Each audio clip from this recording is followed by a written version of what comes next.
Halkani waa degmada Xeraale ee bartamaha waqooyiga gobolka Galgaduud Soomaaliya. Waxaa saaka arooriyadii hore ka da'ay roob aad u xoogan. Hase yeeshee qaar ka mid ah bulshada ku dhaqan degmada Xeraale ayaan wareysanay waxayna noogu warameen sida tan. Waxaan maanta dhex taaganahay Xeraale oo roobsaday intii saaka barqadii ahayd marka Ilaahay baa barwaaqada na siiyay. Waa maxaa Cabdinaasir Cumar. Maantay waa alxamdulillaah rabbil caalamiin. Ilaahay roob iyo barwaaqo na siiyay. Magaalada jawigeeda iyo xaaladeedu waa degan tahay. Raxmaan raxiim alxamdulillaah rabbil caalamiin. saakay waxaan la helay roob degmada Xeraale annagoo ka mid ah shacabka magaalada Xeraale gaar ahaan dhalinyarada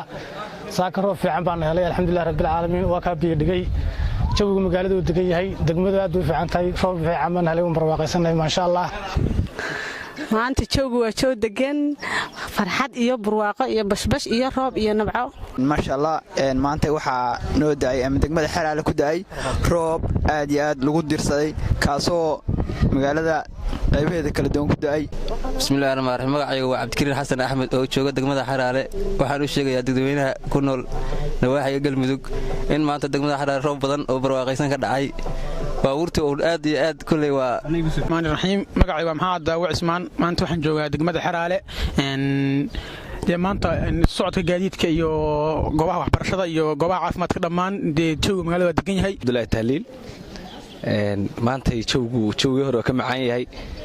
meesha waxaan joogaa 3 bari maanta maalinka qabow ma jirto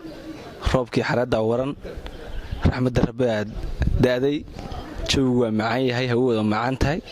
ما شاء الله الرحيم magacaygu Cabdinuur Esensiyo oo kamid ah dhalinyarada ku sugan degmada Xeraale shalay maanta ku ilow shalay xaaladeedu aad bay noo bedelnay dhiidka tiishash badan baa wadanay saakana jawigan qurux badan baa ku raaxaysanayna alxamdulillaah rabbil caalamiin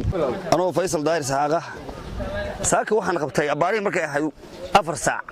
baa roob iska socdo barwaaqa Ilaahay noo keena waliba urashadiisu meel iyo midna kama muuqane si loo joogay waxa la ka biyo socdo iyo roob iska socdo wadankii saaka waxaan ku leeyahay farxad baan ku suganahay alxamdulillaah rabbil caalamiin saaka waka dadkii xareed baa hortaala ku magac dheer Abwaan Subayr alxamdulillaah rabbil caalamiin meeshan aan ku suganahay waa degmada Xeraale ee waqooyiga gobolka Galgaduud sida muuqata waxa ka da'ay roob aan saas u awood weyneen laakiin si qaboojiyay dhulka ma sha Allah cimilada aad ka dareemayso qof walba cimilada u jeedo cimilada ka dareemayo